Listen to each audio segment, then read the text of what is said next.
The 9,266th meeting of the Security Council is called to order. The provisional agenda for this meeting is threats to international peace and security. The agenda is adopted. In accordance with Rule 39 of the Council's Provisional Rules of Procedure, I invite the following briefers to participate in this meeting. Ms. Rosemary DiCarlo, Under-Secretary General for Political and Peace-Building Affairs. Mr. Jeffrey Sachs, Professor and Director of the Center for Sustainable Development, Earth Institute at Columbia University. And Mr. Rain McGovern, Political Activist. It is so decided. The Security Council will now begin its consideration of Item 2 of the agenda. I now give the floor to Ms. Rosemary DiCarlo. Thank you, Mr. President. On 30 September last year, Assistant Secretary General for Economic Development at the Department of Economic and Social Affairs, Navid Hanif, briefed this Council on the reported leaks in the Nordstream pipelines. His briefing was based on information and data from publicly available sources. My briefing today is also based on publicly available information that we have to date. As Assistant Secretary General Hanif said in September, in the course of 26 to 29 September 2022, 4 leaks were detected in the Nord Stream undersea pipelines in the Baltic Sea near the island of Bornholm. The first leak was reported on the Nord Stream 2 pipeline in the morning of 26 September, when seismologists detected a spike in activity. The second and third leaks were reported in the evening of 26 September on the Nord Stream 1 pipeline. A fourth leak was reported in the morning of 29 September on the Nord Stream 2 pipeline. Neither pipeline was in operation. Supplies in Nord Stream 1 had been halted in September, while Nord Stream 2 never entered service. However, the pipelines reportedly held several hundred million cubic meters of natural gas at the time of the incidents.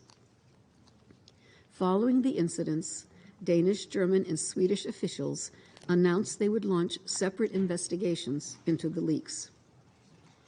The Russian Federation expressed interest in joining these investigations, while also expressing concern that a deliberate act of sabotage and terrorism might be to blame for the explosions that caused the leaks. On 18 October, Copenhagen police reported that a preliminary investigation into the leaks found that powerful explosions caused the damage. A month later, on 18 November, the Swedish Security Service and Prosecution Authority reported that, according to their preliminary findings, the pipelines had been subject to gross sabotage.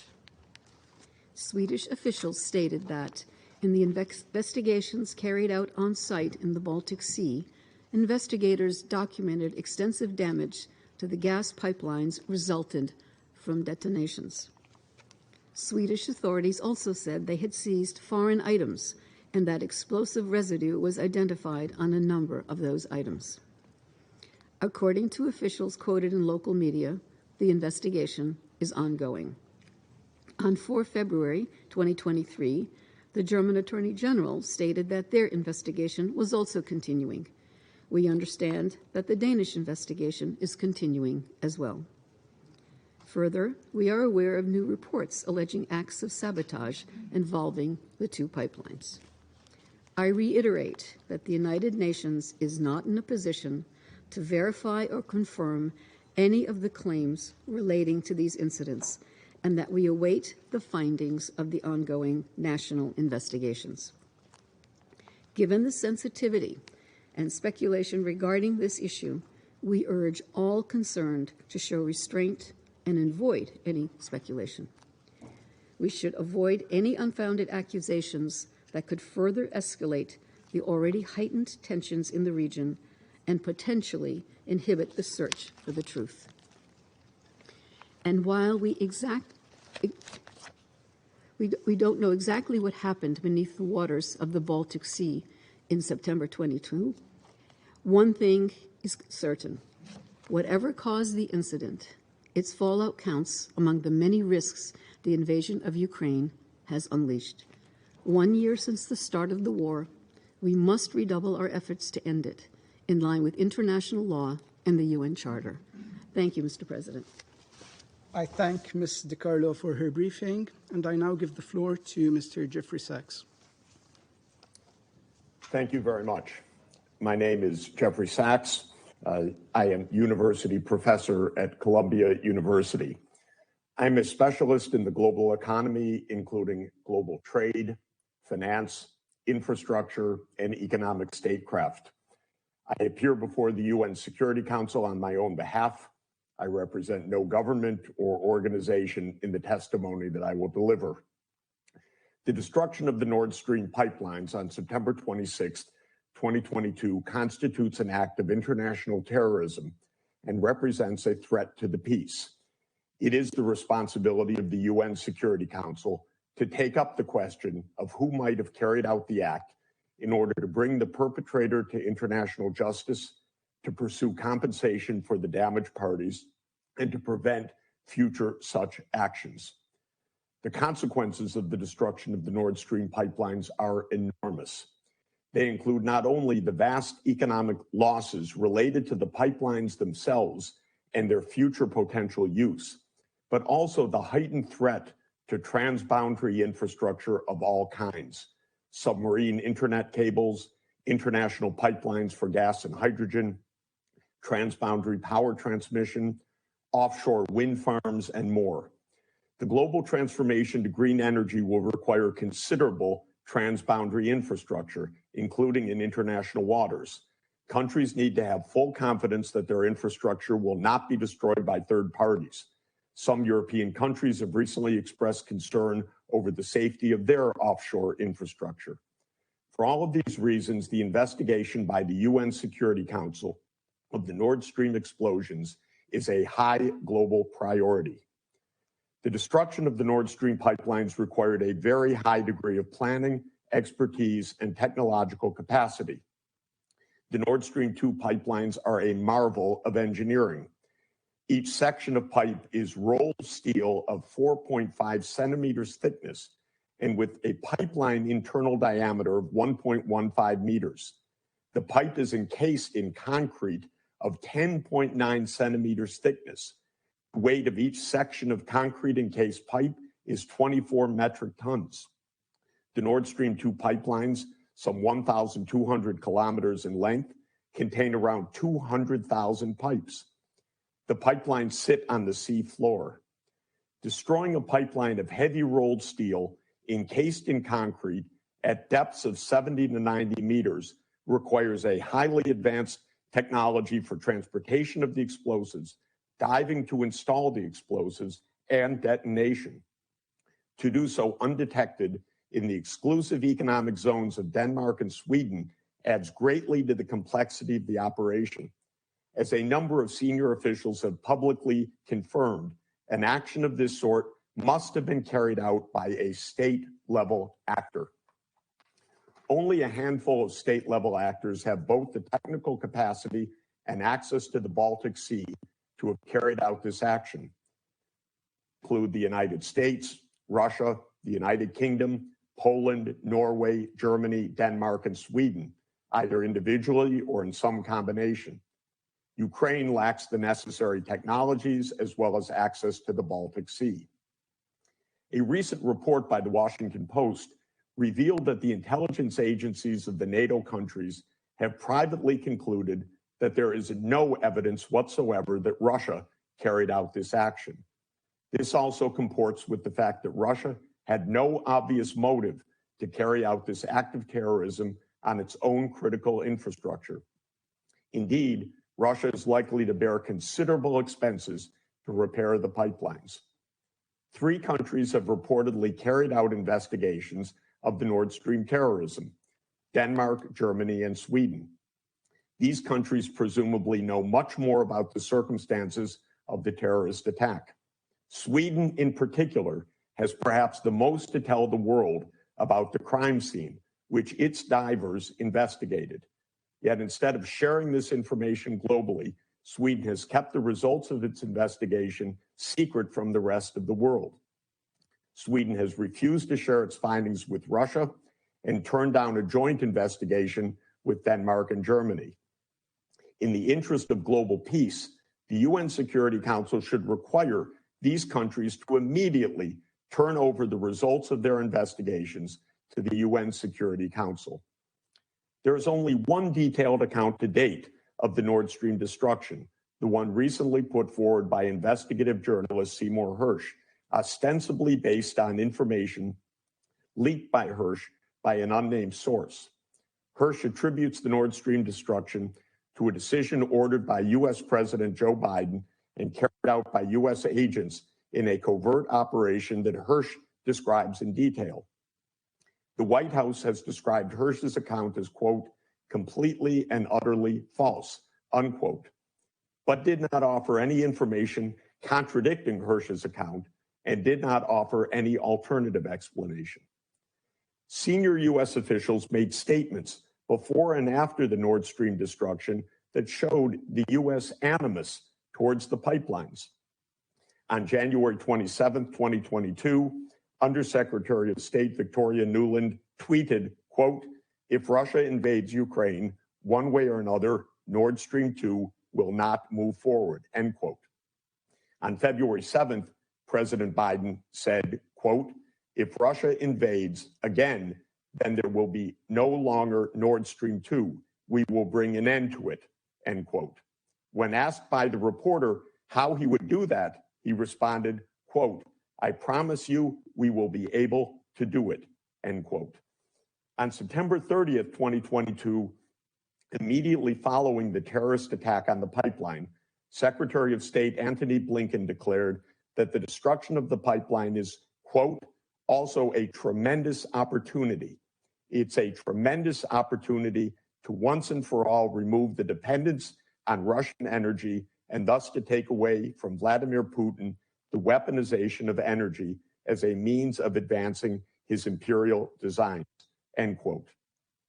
On January 28th, 2023, Undersecretary Nuland declared in testimony to Senator Ted Cruz in the U.S. Senate, quote, I am, and I think the administration is, very gratified to know that Nord Stream 2 is now, as you like to say, a hunk of metal at the bottom of the sea, end quote. Such language is not at all appropriate in the face of international terrorism. I hope that the United States, together with all other Security Council members, will condemn this act of international terrorism and join together in an urgent UN Security Council-led investigation of this international crime in order to determine the truth. The truth is not yet known by the world, but it is knowable. More than ever, the world depends on the UN Security Council to do its work to stop the escalation to a new world war. The world will be safe only when the permanent members work together diplomatically to solve global crises, including the war in Ukraine and the rising tensions in East Asia. The UN Security Council provides the unique global venue for that peace-affirming work. More than ever, we need a healthy, functioning UN Security Council carrying out the mission assigned to it by the UN Charter. A UN Security Council objective investigation of the Nord Stream terrorism, in which all countries contribute what they know, is important for the global confidence in this body, and most importantly, for global peace and sustainable development. Thank you very much. I thank Mr. Sachs for his briefing, and I now give the floor to Mr. Raymond McGovern. Thank you. Ladies and gentlemen, I would associate myself completely with Professor Sachs's comments. I do not have a prepared text, and so I was unable to give that to the people who asked me to give it to them. I was asked to do this less than a day ago. No one suggested what I might say, And of course, no one even asked me what I would say. So these are my personal remarks based on my experience for 27 years as an intelligence analyst and as an observer, and I notice that I'm called a political activist. Well, this is my way of paying back for the education I got as an intelligence analyst in the U.S. intelligence community. Now, I would say that on my way here, in 2 airports this morning, I noticed a bunch of children, little children and school-age children, and it made me think back to my days as a school-age child. I was one of those who hid under my desk because of the threat of the Russian atom bomb, as though that would protect me. Fast forward, when I became a professional analyst and chief of the Soviet foreign policy branch at CIA, I was able to tell the president and Henry Kissinger that the Russians were really interested in putting a cap on the arms race. Suffice it to say, I was instrumental in the anti-ballistic missile treaty signed in May of 1972. I was there. 30 years of strategic stability. 30, count them, 3 decades, when Mr. Bush Jr. decided he would leave the ABM treaty without any real explanation. And then Mr. Trump left the INF treaty, which I thought could never be concluded because it involved the destruction of a whole class of nuclear-tipped intermediate-range ballistic missiles in Europe and in Siberia. Then we had the Open Skies Treaty, from which the U.S. left. And now we are warned that the New START is also in danger. I must say that after the anti-ballistic missile treaty was signed, I was feeling euphoric. I need not worry about whether they're building this building just to be demolished by the next nuclear weapon. And it's very sad for me to watch what's going on now, where people can't get together and deal. Verhandeln. That's the German word for negotiate, deal. If you look at it, it comes from the word hunt. The hunt. Die Hand. You reach out die Hand and you get to know and you get to understand what is bothering the other party. Now, I don't want to get ahead of myself here. I do want to talk about Seymour Hersh's article. And I have to say up front, full disclosure, that I am a friend of Seymour Hersh. And so I will not opine myself. I will cite a very distinguished former U.S. ambassador and also Assistant Secretary of Defense. These are the words he said about Seymour Hersh. Hersh attracts whistleblowers because he has a perfect record of protecting their identities and accurately publishing what they reveal after due diligence, despite the government denials and slanderous attacks that invariably follow. His reputation is such that people of conscience seek him out. People of conscience. As a U.S. Army officer and as a CIA employee, I took an oath, one oath. It was to support and defend the Constitution of the United States against all enemies, foreign and domestic. Some of us took that oath seriously. And when we see this kind of thing going on, we go to somebody who might be able to protect us and might be able to get the word out. Now, this was 2 weeks ago. Has the New York Times mentioned S.Hersh's article? Has it even reported the denials? No, not yet. This is quite, the Germans would say, merkwürdig. This is very, very remarkable. Now, let me go on here and talk about Well, how do we evaluate those who are smearing Seymour Hersh? Well, as Jeffrey Sachs has already said, the CIA spokesperson said, the claim is completely and utterly false, quote, end quote. Whoa. Now, I have to confess, being an alumnus of the CIA, that our PR people, our public relations people, do not have a very good record. No one wants to go back 20 years to Colin Powell's speech before this Security Council. We all know about that. What I would like to do is simply say what happened before that speech. Before that speech, some conscientious whistleblower gave the text of a UN debriefing of Hussein Kamel, one of Saddam Hussein's sons-in-law. And who was he? He was supervisor over the radiological, biological, chemical, and nuclear programs such as it was in Baghdad. And he said to his interviewers, UN interviewers, US interviewers, UK interviewers, he said the following.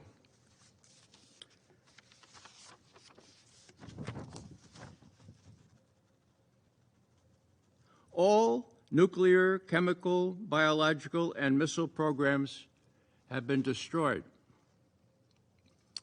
Now, they asked him, the interrogators did, well, how do you know?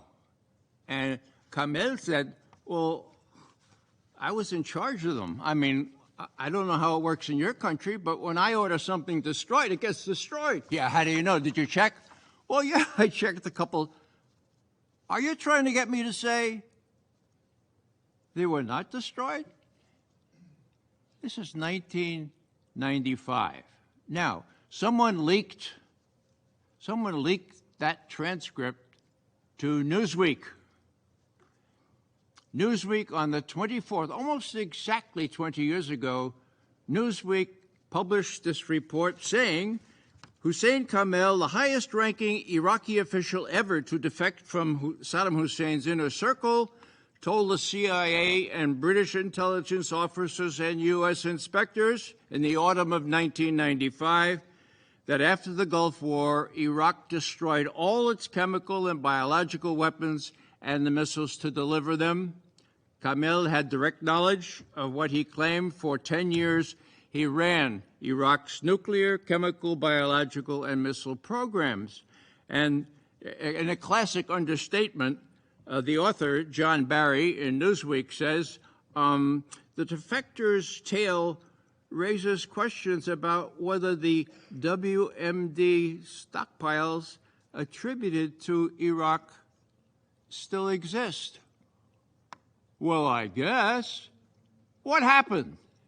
Newsweek published this in a little blurb, first on their site, their website.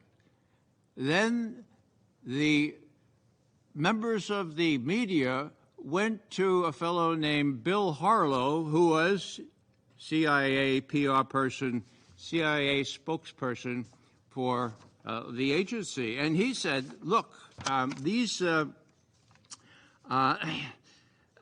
this report is incorrect, it's bogus, it's wrong, and it's untrue. Whoa. Incorrect, bogus, wrong, and untrue. And what did the members of the press do? They breathed a sigh of relief and said, whew, I'm sure glad you told us that because we were going to publish on that. It looked pretty documentary. It looked pretty authoritative. It was indeed the transcript of that debriefing. So just a word about those who are smearing S.Hersh. They don't have a really good record for credibility. Let me move on here. I'd like to talk a little bit about unprovoked.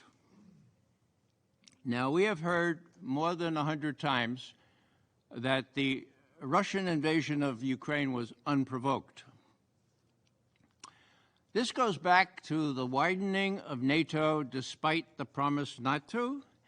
And I had a personal a personal experience with one of Gorbachev's chief advisors. His name is Kuvaldin, Viktor Borisovich.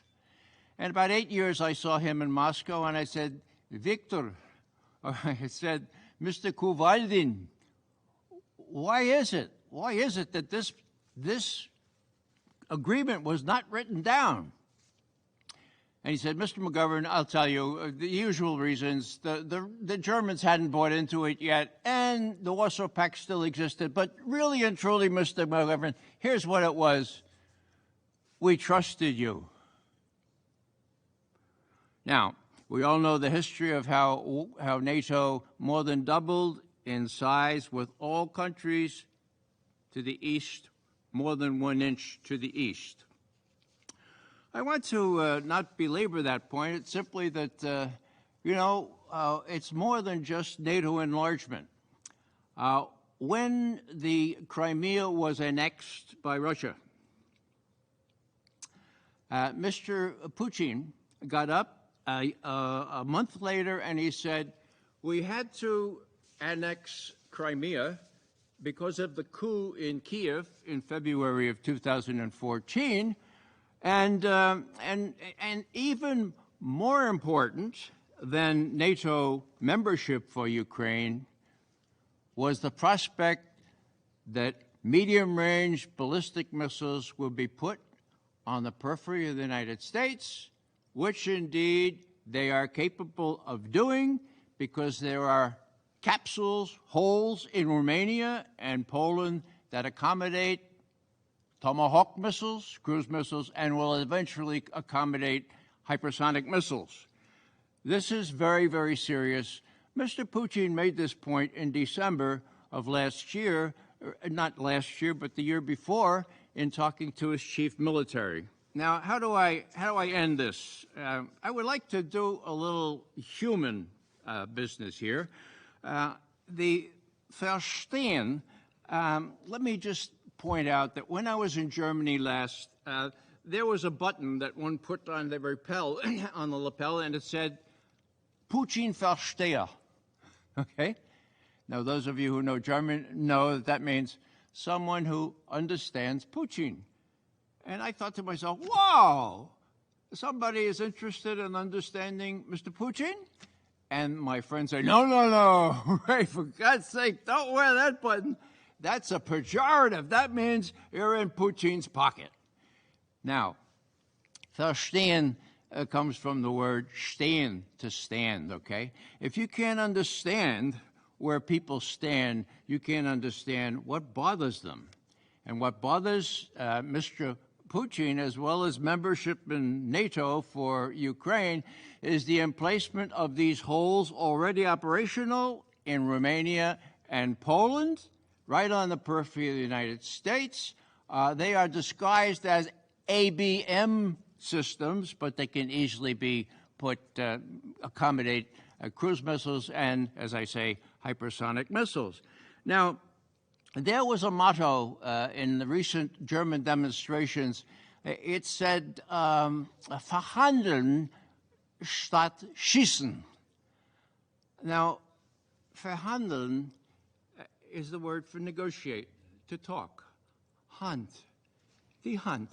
You reach out the hand to the other person. You try to understand them. Verhandeln statt schießen. Schießen is to shoot, okay? Now, that makes good sense. But I have to tell you that it's not welcome in Germany. A good friend of mine, Heinrich Bücker, has been convicted of saying we ought to put ourselves in the shoes of Mr. Putin, and we ought to realize the far-right influence in the government of Kiev. He was convicted in a German court. He's appealing, but he's not going to pay the 2,000 euro fine, so it's likely he will end up in jail for several months. Now, that's freedom of speech. We enjoy that here in the United States. I really am concerned of what will happen to my friend. Just suffice it to end here and to say that this verhandeln, verhandeln reach your hand. Let's be human here. Let's not dust each other off. Let's extend our hands. Verhandeln statt schießen. Well, you know, it was very, very bleak in our country during the suppression of blacks. And I had the privilege of working with Vincent Harding, Dr. Harding, who was the author of Martin Luther King's speech on Vietnam. He had a song, and the song was, "We got to keep on moving forward, never turning back." Well, what I would suggest is that we need to keep on moving forward. And I would recommend the second stanza of this to you all. And if you would listen, I would really very appreciate it. We're going to keep on moving forward. We're going to keep on loving our enemies.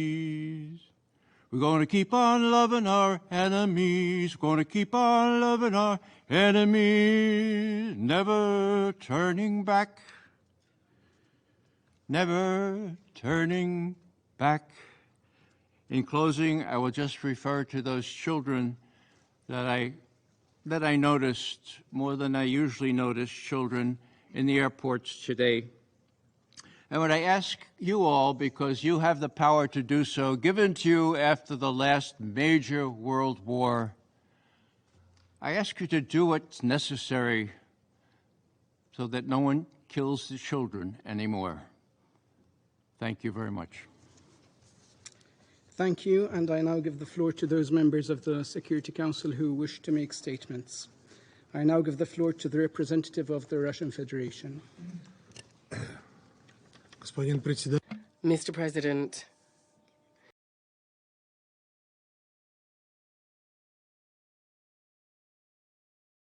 what's necessary so that no one kills the children anymore.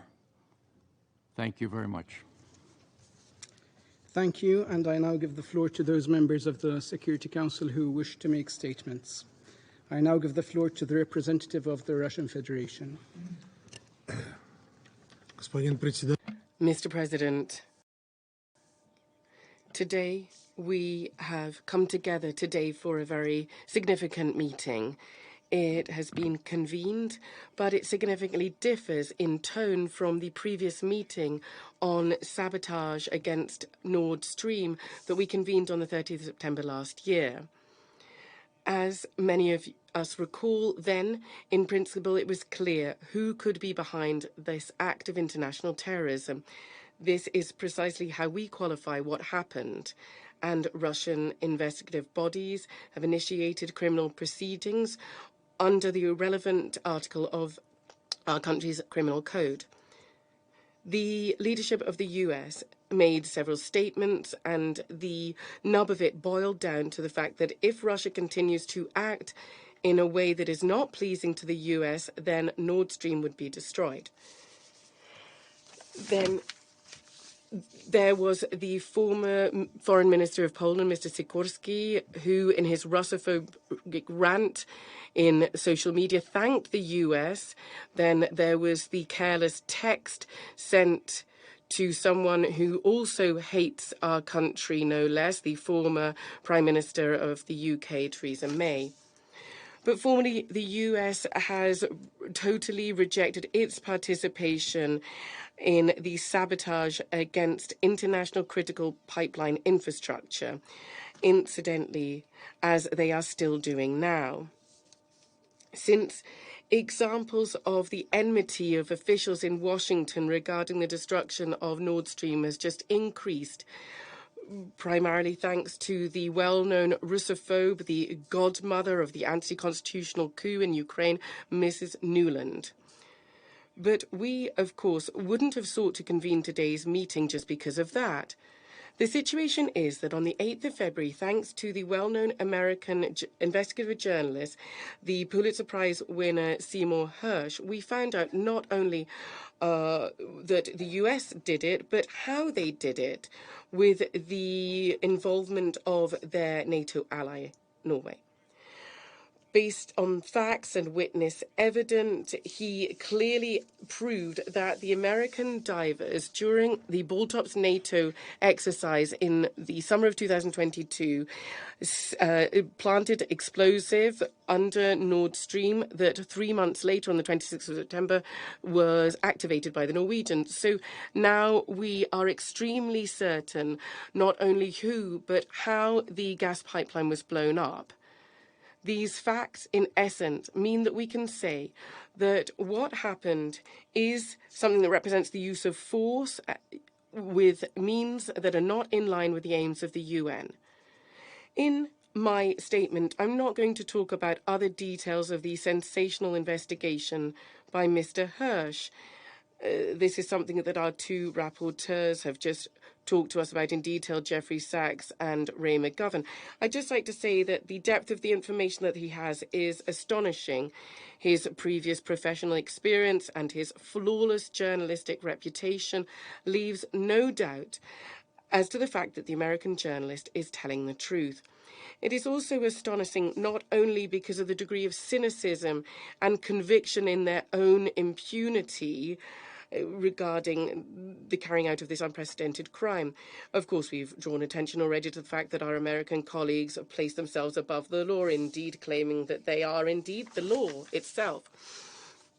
It's only them who can, with impunity, interfere in the domestic affairs of other states, carry out anti-constitutional coups, carry out acts of aggression against independent states. And I'd like to remind you that from the end of the Cold War alone, in line with a document that was prepared in 2022 by the US Congress Research Institute, there were 250 cases of the use of US armed force abroad. So it's only they who can kill and maim civilians in other countries, refusing to hand over the perpetrators to the international justice system. Along with their allies who run with a herd, they call this the rules-based order, where the rules are dictated by themselves. But this, before blowing up a foreign pipeline that is the property of a state with whom the US is not in a state of war, previously they didn't stoop to this, but this day has now come. And it may well be a precursor of an epoch where trans-border and transcontinental communications become the legitimate targets for operations to weaken various different states. An epoch, as you understand it, of chaos and terrible damage for the whole of humanity. The chances are very high that this will come about, especially if the perpetrators for the Nord Stream explosion are not found and not brought to justice, and if those countries that are behind it do not compensate the state that suffered, was a victim of this damage. That is what is stipulated under international law, and it's a basic principle of justice. Then and only then do we have a chance to avoid this state of chaos. Everything is in your hands, and we can resolve this today during our Security Council meeting.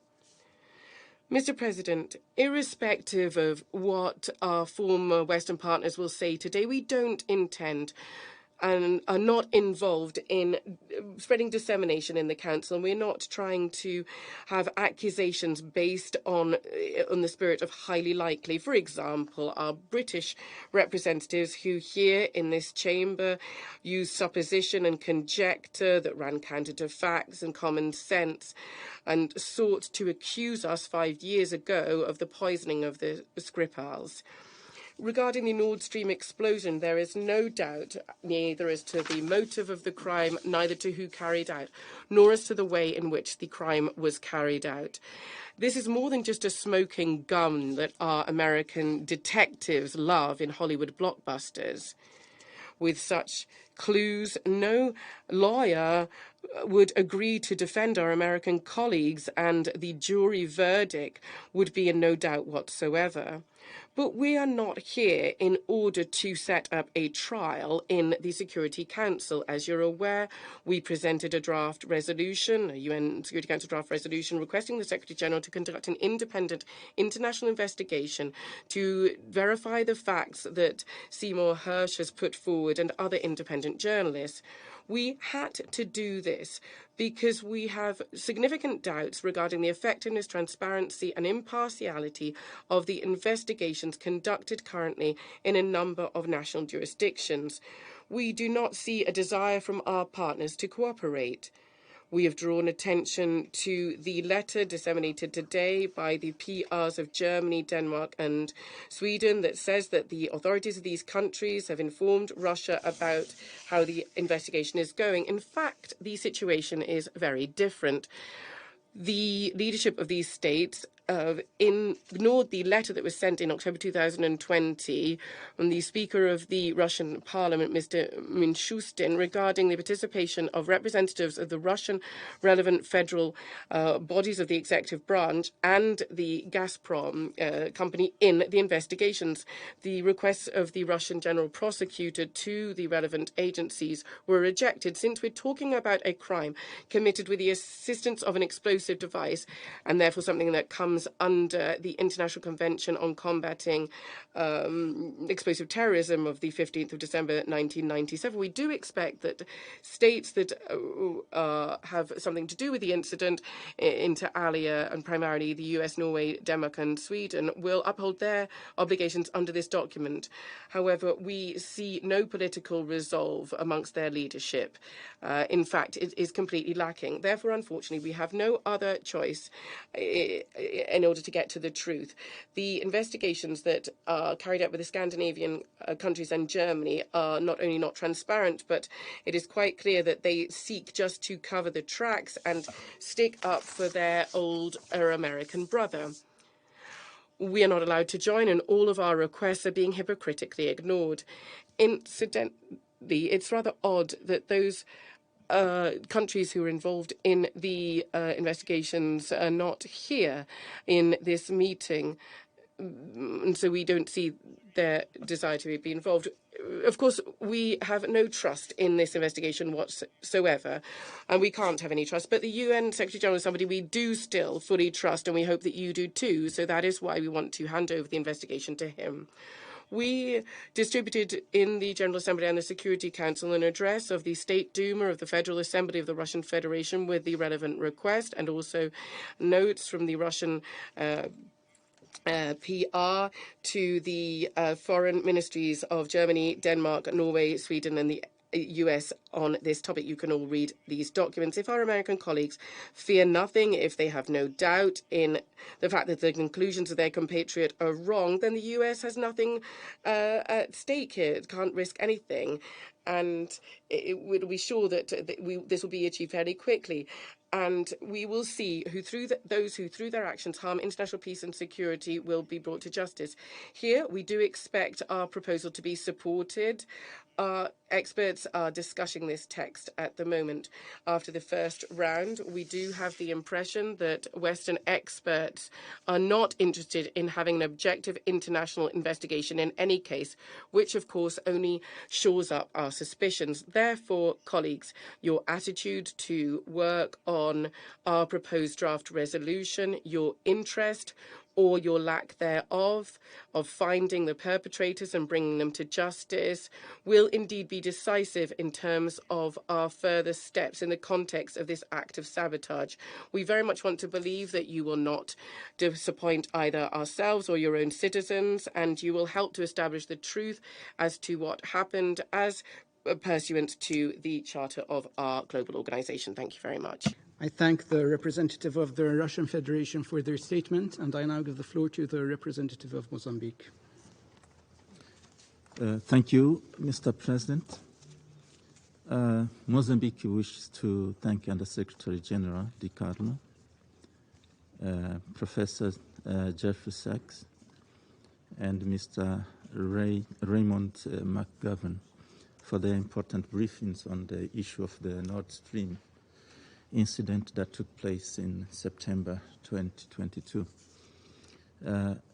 We are aware of the allegation of sabotage made regarding the incident.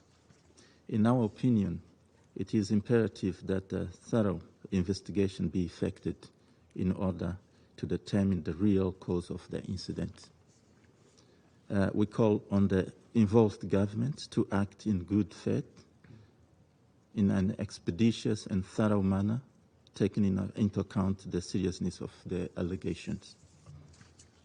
Mr. President, together with the potential security implications, the Nord Stream incident could also represent an ecological danger. The release of harmful substances into the environment and can have long-lasting consequences for both the ecosystem and the health of a local community.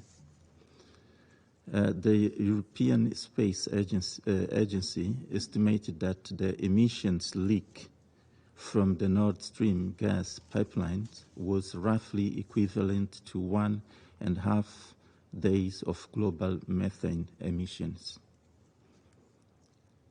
So, in addition to the potential security implication, the Nord Stream incident also has a significant ecological impact with the release of huge amounts of methane gas, as I mentioned earlier. So, Mr. President, it is our responsibility to take all necessary measures to minimize harm to the environment and ensure that such incidents are prevented from happening in the future. It is therefore crucial that the Security Council remains vigilant in addressing incidents like these and works to find a solution that upholds international law and promotes the greater good.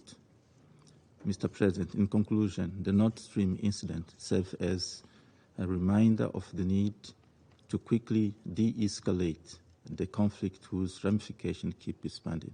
I thank you. I thank the representative of Mozambique for their statement, and I now give the floor to the representative of Ecuador. Thank you, Mr. President. I would like to thank the Undersecretary General, Rosemary DiCarlo, for her informative briefing, as well as the other speakers. Since September 2022, we've continued to be deeply concerned about the explosions that occurred in the underwater gas pipelines Nord Stream 1 and 2 in the Baltic Sea. Firstly, because we have said this again and again, nothing justifies attacks against essential civilian infrastructure, including energy infrastructure. Secondly, because in addition to endangering the safety of maritime and aerial navigation, it also is an incalculable source of pollution to local marine life, with possible devastating climate consequences, having released millions of cubic meters of gas into the atmosphere. And thirdly, because this is happening in the midst of an extremely complex global geopolitical situation in which any incident could trigger unpredictable consequences. For all of these reasons, Ecuador condemns these acts and calls upon all states of this organization to show the greatest caution and maximum restraint. Likewise, we recognize the security measures that were taken in September by Denmark and Sweden in order to reduce the risk to shipping, and we very much appreciate the joint letter today of the 21st of February, also signed by Germany, informing us on the investigations underway in accordance with the fundamental principles of the rule of law. We therefore express our support for these investigations, and we look forward to their conclusions. The international community and this Council must facilitate the conduct of these investigations, avoiding any disruptive actions which either limit them or influence them. Thank you. The representative of Ecuador for their statement, and I now give the floor to the representative of Gabon. Thank you, Mr. President. I would like to thank Undersecretary General Rosemary DiCarlo, Professor Jeffrey Sachs, and Mr. McGovern for their briefings. The Council is meeting once again today to address the follow-on from the explosions that occurred on the 26th and 27th of September last, leading to significant gas leaks in the Nord Stream 1 and 2 gas pipelines serving to transport gas from Russia to Europe via the Baltic Sea. Strong suspicions of sabotage linked to the war in Ukraine have accompanied these particularly alarming developments, given the damage to the environment constituted by the leak of methane gas. I'd like to stress that methane gas is 80% more warming than carbon dioxide, and that a leak of this gas into the sea also constitutes a genuine environmental disaster and a clear threat for maritime fauna and flora. It transpired from the meeting on the 30th of September last that the possibility of an accident was excluded and that investigations needed to be carried out in order to shed light on the events. My country takes note of the opening of investigations by a number of European countries, Sweden, Denmark and Germany in particular, and the results of preliminary investigations confirming the suspicions of sabotage. Mr. President, my country reiterates its condemnation of these unjustifiable attacks aimed at civilian infrastructure. Apart from the significant environmental consequences, they are leading to economic losses, sending a shockwave well beyond the countries concerned, and are thus increasing the pressure exerted by the conflict on the economy of a number of countries. We would recall that the parties are called upon to respect international conventions protecting populations and civilian infrastructure from all armed attack.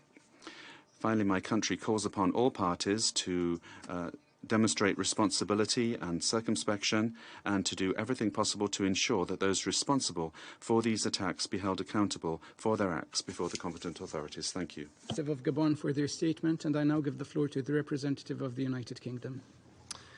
Thank you, President, and let me begin by thanking Under-Secretary General De Carlo for her briefing. President, the UK condemns the acts of sabotage targeting the Nordstream pipeline.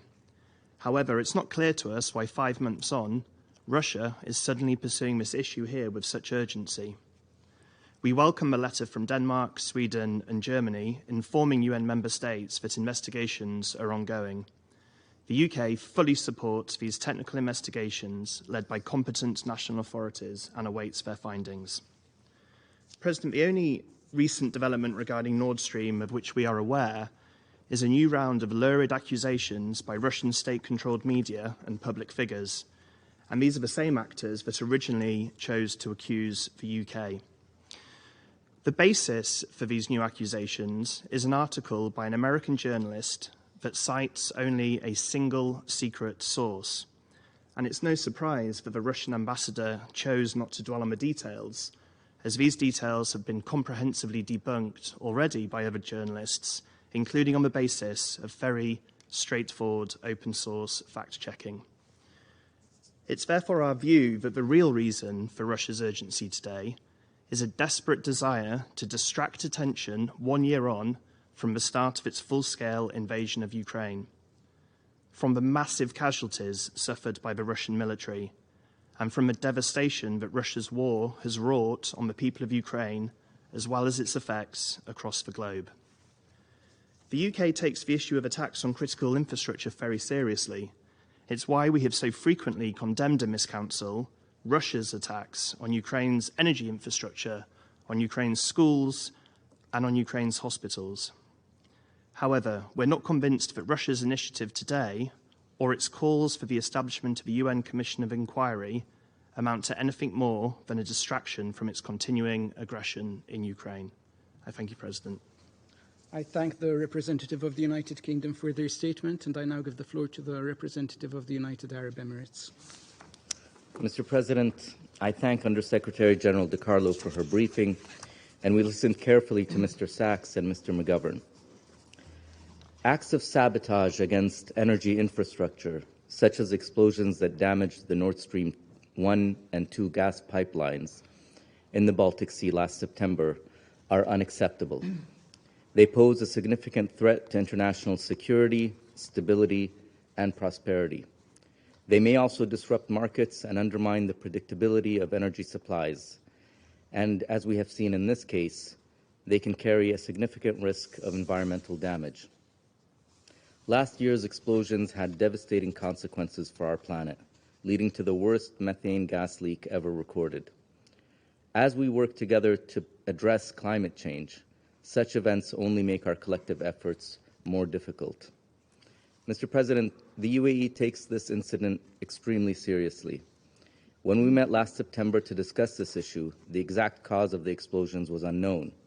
What was clear was the importance of conducting an investigation into the causes of the explosion and preventing the situation from escalating further.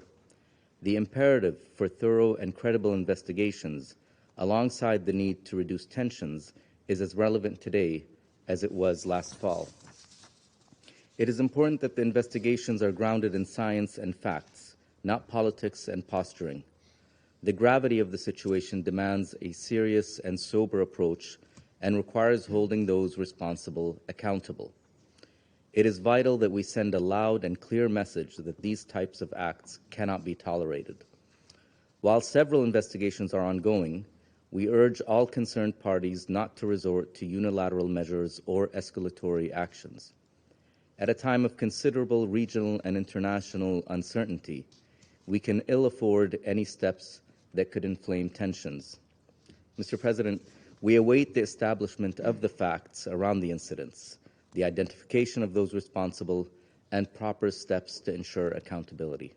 Thank you, Mr. President. I thank the representative of the United Arab Emirates for their statement, and I now give the floor to the representative of Ghana. Mr. President, I would like to thank Under-Secretary General Rosemary DiCarlo for her briefing to the Council. We also thank Professor Jeffrey Sachs and Mr. Raymond McGovern for their perspectives. When we met in the Council last September, we expressed great concern about the unprecedented damage caused to the Nordstream 1 and 2 gas pipelines as a result of what preliminary investigations by Denmark and Sweden had established to be a deliberate act of sabotage. We welcome the recent joint update submitted to the Council by Denmark, Germany, and Sweden on the matter, and the confirmation of their respective ongoing investigations by their national institutions. We encourage their further action to conclusively determine the full scope of the incident in respect of the motive and actors. We affirm the international community's continuing interest in the matter and urge that the ongoing investigative processes should endeavor to keep the Russian authorities and operator informed and their cooperation sought as necessary.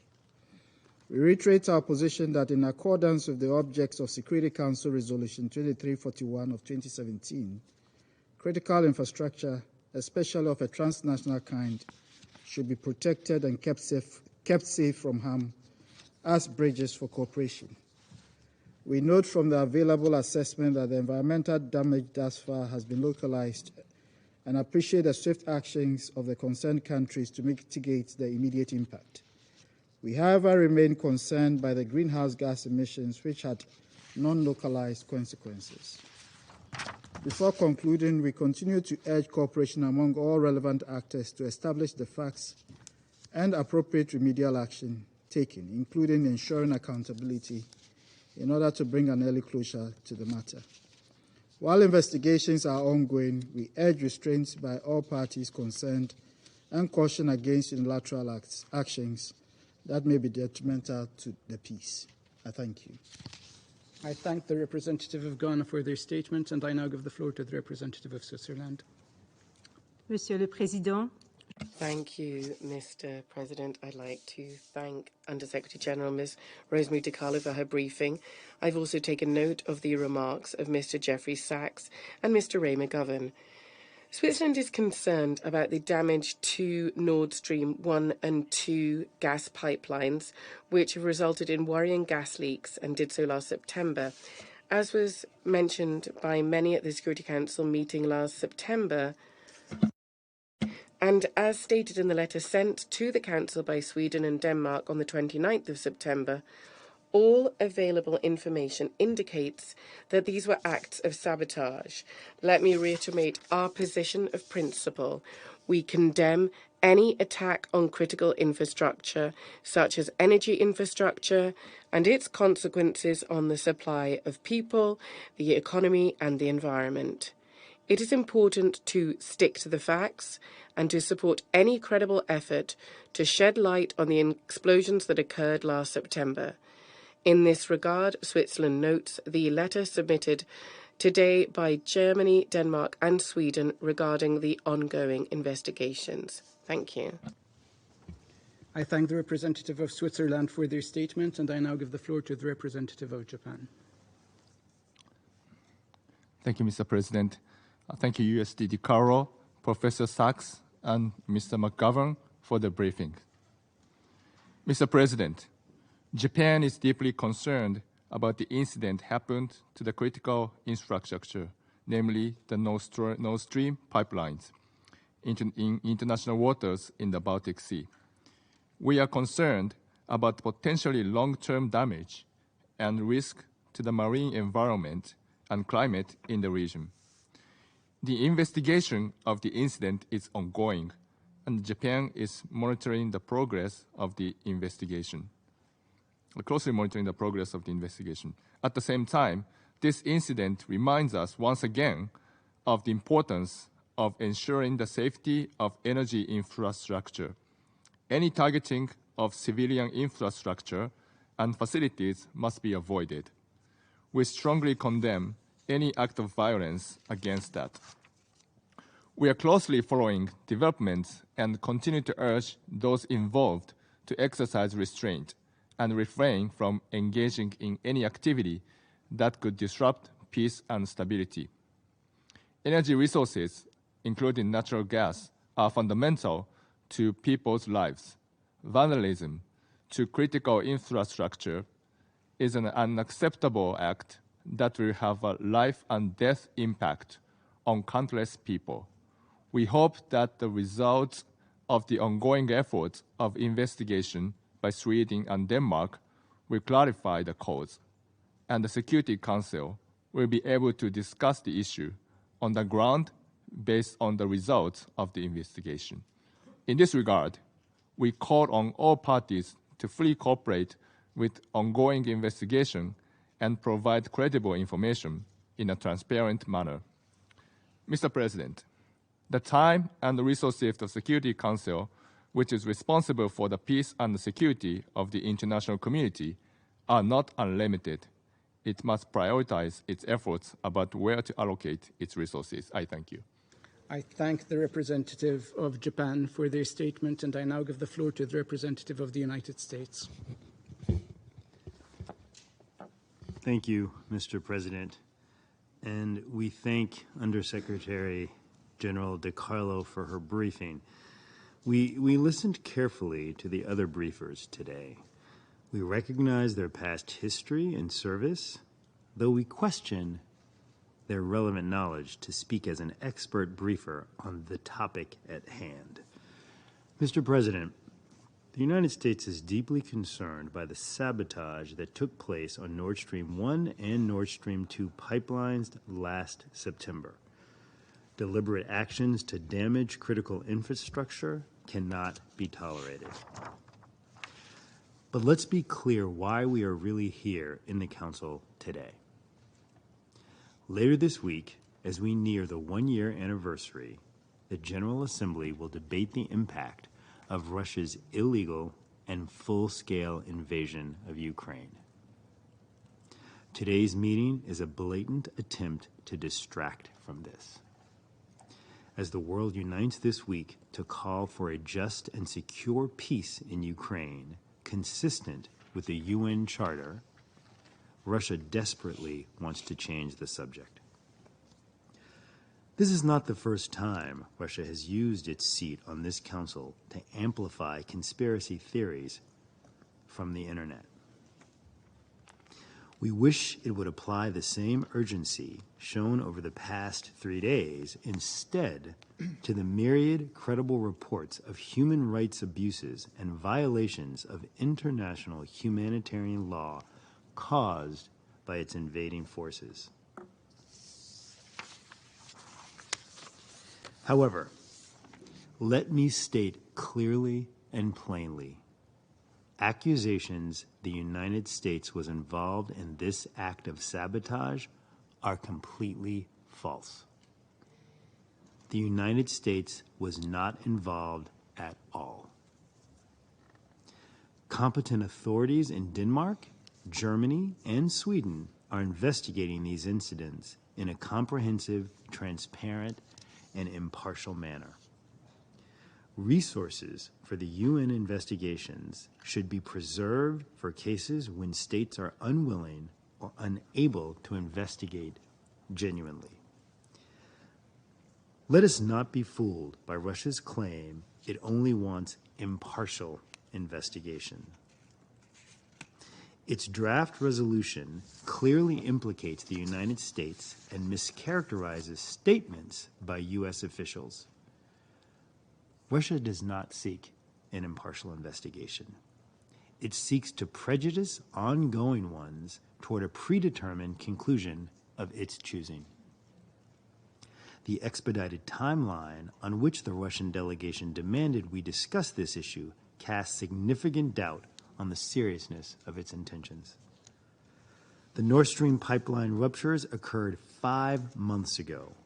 Now, as we approach the one-year anniversary of Russia's full-scale invasion of Ukraine, Russia claims it is urgent the Council discuss it this week. Russia, yet again, is abusing its position as a permanent member of the Security Council by using this meeting as a platform for disinformation and conspiracy theories. It is regrettable that with everything else on the Council's agenda this week, North Korean ballistic missiles, tension in the Middle East, a humanitarian crisis in Turkey and Syria following devastating earthquakes, that Russia is again deliberately wasting this Council's time. Russia's claim to be concerned over the sabotage of critical infrastructure rings hollow. For months, Russia has relentlessly attacked its neighbor, striking cities and towns across Ukraine, damaging and destroying residential areas and medical facilities. Russia's attacks against Ukraine's civilian infrastructure have left families in Ukraine without heat and electricity during the coldest, darkest period of the year. Later this week, countries will vote in the General Assembly on a resolution reaffirming the UN Charter and calling for an end to hostilities in Ukraine in a manner consistent with the Charter's principles. This should be our priority. Instead of indulging conspiracy theories, we should focus on ways to diplomatically resolve this conflict in a way consistent with the UN Charter and fully restore the territorial integrity of a UN member state. Thank you, Mr. President. I thank the representative of the United States for their statement, and I now give the floor to the representative of Albania. Thank you, Mr. President, and I thank USG DiCarlo for her briefing. We listened carefully to the interventions of Mr. Sachs and Mr. McGovern on the matter. At the Security Council meeting on 30 September last year, we expressed our deep concern regarding an apparent act of sabotage on the pipelines Nord Stream 1 and Nord Stream 2 in the exclusive economic zones of Denmark, Sweden, in the Baltic Sea. Such acts are unacceptable. We have welcomed the prompt response, and we have supported the investigations initiated by the national authorities of Denmark, Germany, and Sweden to determine the origin of the damage and the possible perpetrators. As confirmed by the letter sent today to the President of the Security Council by the permanent representatives of Denmark, Germany, and Sweden, the investigation is underway, and we have full confidence on the respective authorities involved to make a real, comprehensive, and objective investigation on this case. We look forward to the conclusions of the investigation. In this context, we do not see any need for a parallel investigation by an international commission, as asked for by the Russian Federation, to overlap what is already going on. From what we heard today, there are no new facts, no new evidence, no attribution, just assumption. Therefore, while we are and remain staunch supporter of the freedom of speech and of held debates, we do not see the Security Council as a depository of conspiracy theories. We have deplored in the past and wish to reiterate that we should not misuse the time and resources of the Council to push baseless narratives fed by specific narrow interests. Colleagues, the timing of the request for this meeting is no coincidence. The aim is to divert in whatever way and with whatever means, even with empty shells like this, the attention from the events scheduled on the first anniversary of the Russian military aggression against Ukraine. While attacking the bombing permanently the civilian and strategic infrastructure of Ukraine, killing innocent people and making their life unbearable, Russia is trying to mislead the international opinion by misusing the Security Council. This is why we believe that in this moment there is no need for a UN Security Council resolution on this issue. Instead, we call on the members of the Security Council and the wide UN membership to fully support the resolution on comprehensive, just and lasting peace in Ukraine that will be tabled in the General Assembly this week and confirm once more that the UN remains on the right side, a strong foundation for peace and progress against aggression and regress. And I thank you. I thank the representative of Albania for their statement, and I now give the floor to the representative of Brazil. Thank you, Mr. President. I would like to thank USG Rosemary DiCarlo, Professor Jeffrey Sachs, and Mr. Ray McGovern for their briefings. The press article that motivated our meeting today reports serious allegations about last September's incidents on the Nord Stream 1 and Nord Stream 2 pipelines. It is widely known that there are claims that these incidents were acts of sabotage.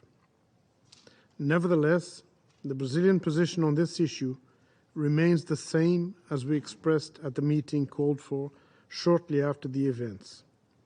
Any response should be based on sound information and the results of impartial investigations. We ask other members to proceed with caution in the face of assertions attributable to a single anonymous source. On the other hand, the seriousness of the allegations and the accusation of involvement of state actors in the episode must be given due consideration by this Council. We understand the importance of secrecy to the success of investigations, but given the political implications of the incidents, we encourage greater transparency in the dissemination of established facts and restraint in the propagation of unproven interpretations. Only in this way will it be possible for us to go beyond the field of speculation. Brazil reiterates its concern about the consequences of the damage to the Nord Stream pipelines, which resulted in the worsening of the energy crisis in Europe and in serious long-term economic losses. The damage to regional energy infrastructure is particularly regrettable. We must also emphasize that harmful consequences for the environment need to be carefully assessed by the proper international bodies. Brazil is ready to cooperate to improve monitoring mechanisms with a view to preventing incidents with an impact on marine life and the level of greenhouse gas emissions. I thank you, Mr. President. I thank the representative of Brazil for their statement, and I now give the floor to the representative of France. Mr. President, France has clearly stated its concern after the two underwater explosions that affected the gas pipelines Nord Stream 1 and 2 in the Baltic Sea on the 27th of September last. It is under our presidency of the Security Council that we met on the 30th of September on this same subject. Our assessment remains unchanged. These events are unprecedented and must be taken seriously. The situation is particularly serious since the information available indicates that these explosions are the result of a deliberate act and have a human origin. Investigations have been carried out by Germany, Denmark and Sweden. We have no reason to doubt the earnest nature of these procedures which are currently underway and which must be brought to a conclusion. And I would like to thank these three countries for the letter that they jointly addressed to the presidency of this council, giving the latest information on these investigations. On the other hand, we have every reason to doubt the validity of the Russian intervention. No emergency nor any new credible information justifies the holding of such a meeting 5 months after the incident. One might also be surprised at the zeal shown by Russia to have an investigation carried out on Nord Stream, whilst they are doing everything that they can to prevent a mission of the Secretariat being deployed in Kiev to inspect the debris from Iranian drones that are located there. What we are seeing today is therefore an attempt to divert the attention of the international community, since Friday will mark the first anniversary of the war of aggression unleashed by Russia against Ukraine. Thank you. I thank the representative of France for their statement, and I now give the floor to the representative of China. Mr. President, I thank USG DiCarlo, Professor Sachs, and Mr. McGovern for their briefings. The Nord Stream gas pipelines are major transboundary infrastructure and energy transportation artery. The pipelines damaged in September last year had a major negative impact on the global energy market and the ecological environment. It also caused energy shortages for businesses and households in many European countries this winter. It's increasingly clear that what happened to Nord Stream pipelines was by no means an accident, but rather a deliberate human act. From the perspective of physical conditions, it's hard to imagine that any non-state actor would be capable of carrying out such destruction alone. At an open meeting of the Council held last September, many countries called for an investigation into the incident to uncover the truth and identify those responsible. This is also China's position. China supports speeding up the investigation so as to swiftly find out the truth. We live in an era of globalization when cooperation among countries in energy, transportation, and communication is increasingly close, and transboundary construction spans across continents and oceans. Any deliberate sabotage of transboundary infrastructure is a malicious act. Failure to find out why it happened and who is behind the destruction will send a wrong signal to those with ill intention and make them believe that they can get away with whatever they do. An objective, impartial, and professional investigation into this matter and pursuing accountability and release the finding as soon as possible are not only related to the incident itself, but also bear on the security of global transboundary infrastructure. Moreover, they are also closely related to the interests and concerns of every country. As the most authoritative and representative international organization, the UN can play an active role in conducting an international investigation and ensuring the security of transboundary infrastructure. China welcomes the draft resolution tabled by Russia in the Council and believes that it is of great significance to authorize an international investigation into the sabotage of the Nord Stream pipelines. Recently, we have come across a lot of details and relevant information concerning the Nord Stream incident, and the relevant information is alarming. Today, the briefers have also shared with us important information and their reasonable analysis. Faced with such detailed materials and comprehensive evidence, a simple statement of utterly false and complete fiction is obviously not enough to answer the many questions and concerns raised around the world. Finding a way to dodge today's meeting does not mean that truth can be concealed. We expect convincing explanations from relevant parties. Such a request is entirely legitimate and reasonable. Mr. President, the Nordstream incident reminds us that security threats in the modern world are increasingly interlinked, transboundary, and diversified. This calls for the establishment of a common, comprehensive, cooperative, and sustainable security concept, multi-pronged strategy, an integrated approach, and coordinated security governance in order to meet various security challenges.